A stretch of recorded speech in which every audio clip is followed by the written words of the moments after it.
Je suis chanteur, auteur, compositeur. Et ça vous arrive souvent de vous balader la nuit dans cette tenue? Non, je me suis égaré en fait. Et vous... En ce moment, je réalise une étude sur les oiseaux nocturnes en période de reproduction. Oui, d'accord, pour vous, on chante surtout pour attirer les femelles sur les branches. Moi aussi, finalement.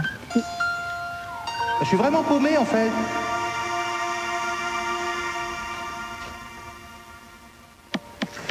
Le film, c'est toujours un peu exotique, même si ça me ressemble, c'est un peu exotique. Moi, je me suis jamais réveillé dans une cour de ferme.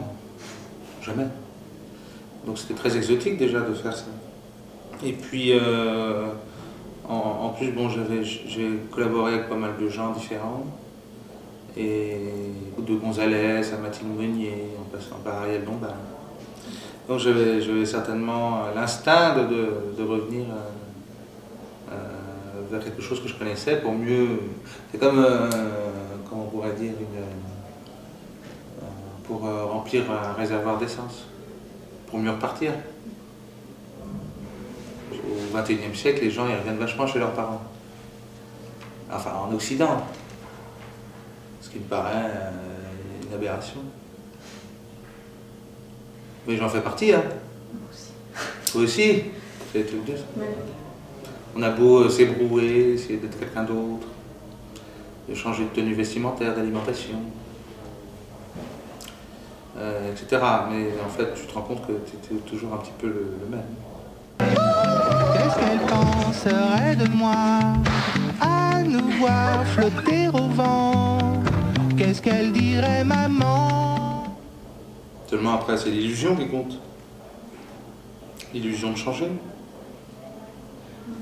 Des fois même, ton entourage te dit « Ah, qu'est-ce que tu as changé ?»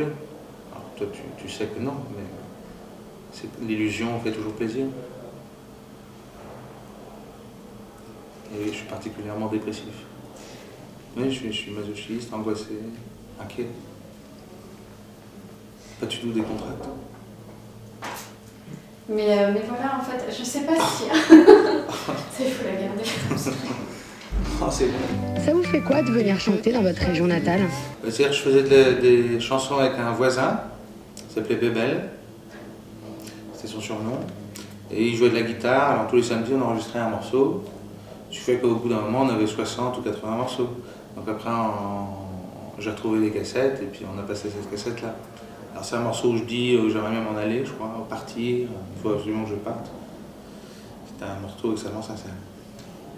Et donc c'est Thierry Jousse qui m'a demandé de ressortir ces cassettes-là et puis que ça soit vrai, qu'on a l'impression que c'est vrai. Mais on ne peut pas faire plus vrai, puisque ça sortait de ça. On enregistrait sur un petit magnétophone, identique à celui qu'on voit dans le film. Un drôle d'effet, un drôle d'effet, un drôle d'effet, un drôle d'effet, un drôle d'effet, un drôle d'effet. Oui, c'est un jeu de puzzle comme ça. Ils font beaucoup ça, à jouer à cache-cache comme ça. Et, après, je me suis dit qu'il fallait surtout pas de machines. Sinon, ça m'aurait pas ressemblé beaucoup s'il y avait eu des machines avec ce genre d'écriture. Donc je suis allé vers quelque chose de très simple, d'où je pense à Jonathan Richman, il y en a d'autres. Mais pas mal de musique électronique, des choses qui se déplacent comme ça, qui font des jeux avec l'auditeur. Donc j'ai pensé que je faisais mes textes un petit peu de cette façon à ce moment-là, comme les musiciens de musique électronique, compositeurs de musique électronique. Bon, je sais, ça, on ne dirait pas, mais enfin, c'est comme ça. C'est-à-dire, moi j'ai fait mon disque, le dernier disque, après le film. Donc j'ai voulu poursuivre le film, à mon avis, ou le faire à ma façon, le refaire à ma façon, avec mes vrais parents, puisqu'ils chantent dans mon disque. Donc j'imagine que c'était un espèce d'instinct de retour au liquide amniotique. Un drôle d'effet, un drôle d'effet, un drôle d'effet, un drôle d'effet, un drôle d'effet, un drôle d'effet.